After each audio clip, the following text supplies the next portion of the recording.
सत्यनारायण व्रत कथा का रहस्य। सत्यनारायण की कथा का उत्तर भारत में बहुत प्रचार है। ईश्वर पूजा का एक मध्यवर्ती मार्ग सत्यनारायण की कथा को माना जाता है।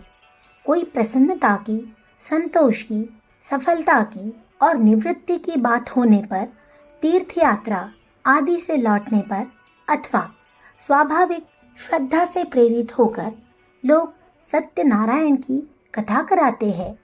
यह कथा नारद और विष्णु के संवाद से आरंभ होती है। नारद जी मनुष्य लोक के निवासियों को अनेक प्रकार के दुखों से ग्रस्त देखकर उन्हें दुख से छुड़ाने का उपाय भगवान से पूछते हैं। भगवान नारद जी को उपाय के रूप में सत्यनारायण का व्रत बताते हैं। इसके बाद विष्णु ने नारद को और सूत जी ने शौनकादयो को ये उपव्याख्यान सुनाते हैं, जिनमें इस व्रत के करने वालों को मनोवांछित लाभ हुए हैं। शतानंद, ब्राह्मण, काष्ठ विक्रेता, भील, साधु, वैश्य, लीलावती, कलावती, गौ चराने वाले गोप, अंगध्वज राजा आदि के द्वारा सत्यनारायण की आराधना करने से मनोवांछित लाभ मिलने एवं आराधना का तिरस्कार करने पर दुख, दरिद्र एवं संकट में पड़ने की कथा इन उपव्याख्यानों में है, जिससे यह प्रकट होता है कि जो उस व्रत को करेंगे वे लाभ उठावेंगे और जो उसका तिरस्कार करेंगे वे घाटे में रहेंगे। यहाँ एक प्रश्न उत्पन्न होता है कि वह कथा कौन सी थी जो शतानंद, भील, साधु, वैश्य, लीलावती, कलावती, गोप, अंगध्वज आदि ने कराई थी।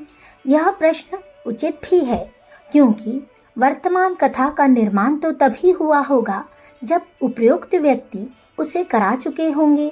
यह तो नहीं हो सकता कि उनने जो कथा कराई हो उसमें उनका ही वर्णन रहा हो।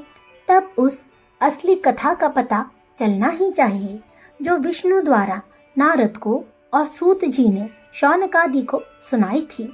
इस प्रश्न का उत्तर कथावाचकों से पूछा जाता है तो वे या तो निरुत्तर हो जाते हैं या ऐसा कहते हैं कि प्रत्येक कल्प में शतानंद, साधु, काष्ठ विक्रेता, लीलावती, कलावती, गोप आदि हुए हैं।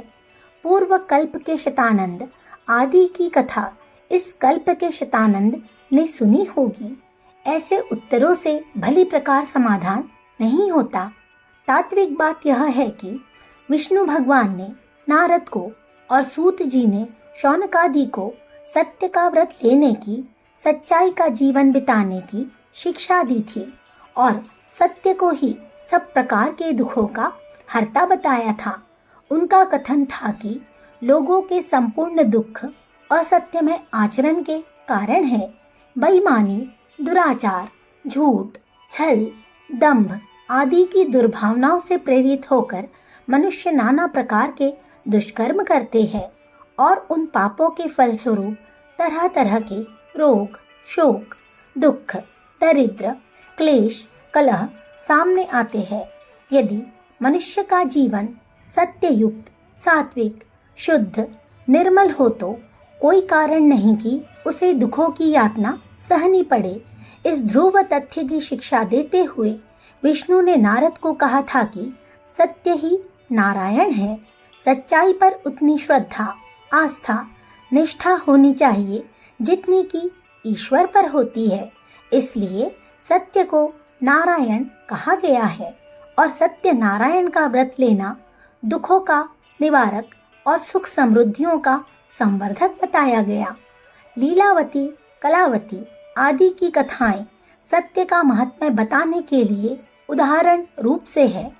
कोई सिद्धांत केवल विवेचनात्मक ढंग से या शुष्क उपदेश के ढंग से समझाया जाए तो सर्वसाधारण की समझ में वह वैसी अच्छी तरह नहीं आता जैसे कि उदाहरण एवं घटनाएं सुनने से समझ में आता है।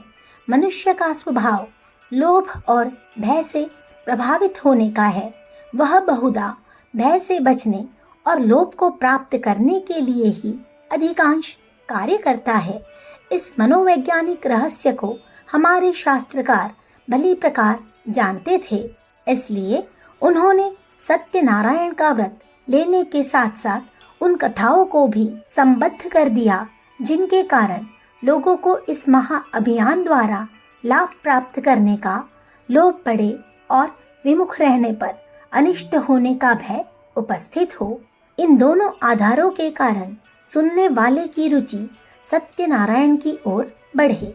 जिस दिन सत्यनारायण का व्रत लिया जाता है उस दिन पवित्रता पूर्वक व्रत उपवास रखकर उत्सव का आयोजन किया जाता है।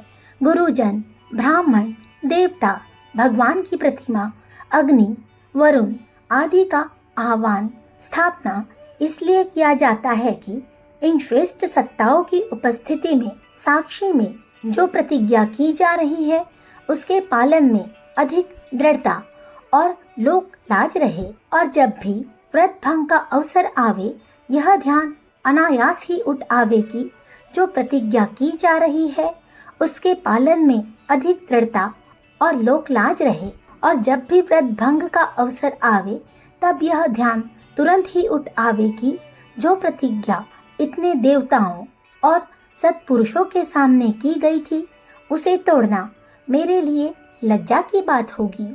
बार बार सत्यनारायण की कथा इसलिए कहलाई जाती है कि कालांतर में प्रतिज्ञा का प्रभाव मस्तिष्क से हटने लगता है।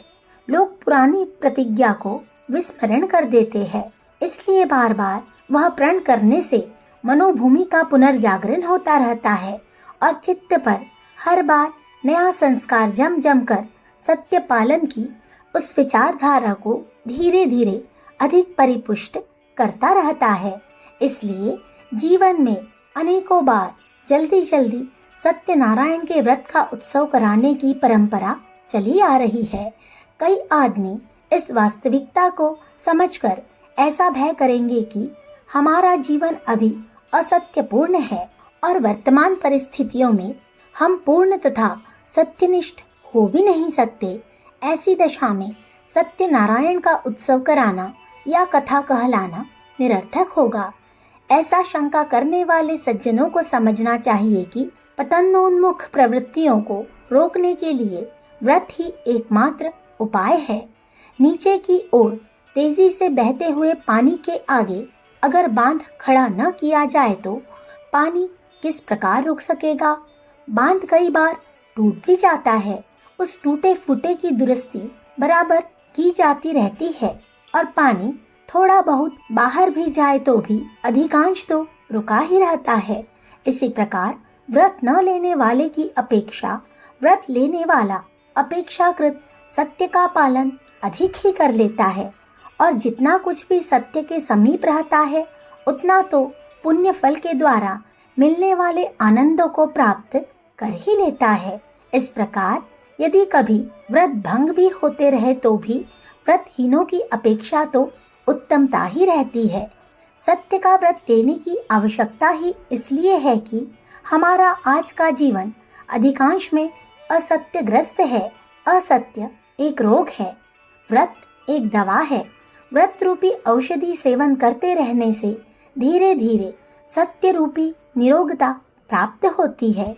पूर्ण तो एक परमात्मा है, मनुष्य सभी अपूर्ण है। इस अपूर्णता को दूर करके पूर्णता को प्राप्त करने का जो प्रयत्न है उसे ही साधन या व्रत कहते हैं। किसी बात का व्रत लेने से, निश्चय करने से ही तो उस ओर प्रगति होती है। फेल हो जाने के भय से स्कूल में भर्ती न होना कोई बुद्धिमानी नहीं है। इसी प्रकार व्रत टूट गया तो कैसा होगा, इस भय से व्रत ही न लेना कोई उचित कारण नहीं है। हमारा बाह्य एवं भीतरी जीवन सच्चाई से भरा हुआ है। उसमें प्रेम, पवित्रता, निष्कपटता, ईमानदारी, उदारता, त्याग, पुरुषार्थ, सरलता और सादगी की प्रधानता रहे, यह सत्यनारायण का पथ है। यही समस्त सुख शांतियों का मूल उद्गम है।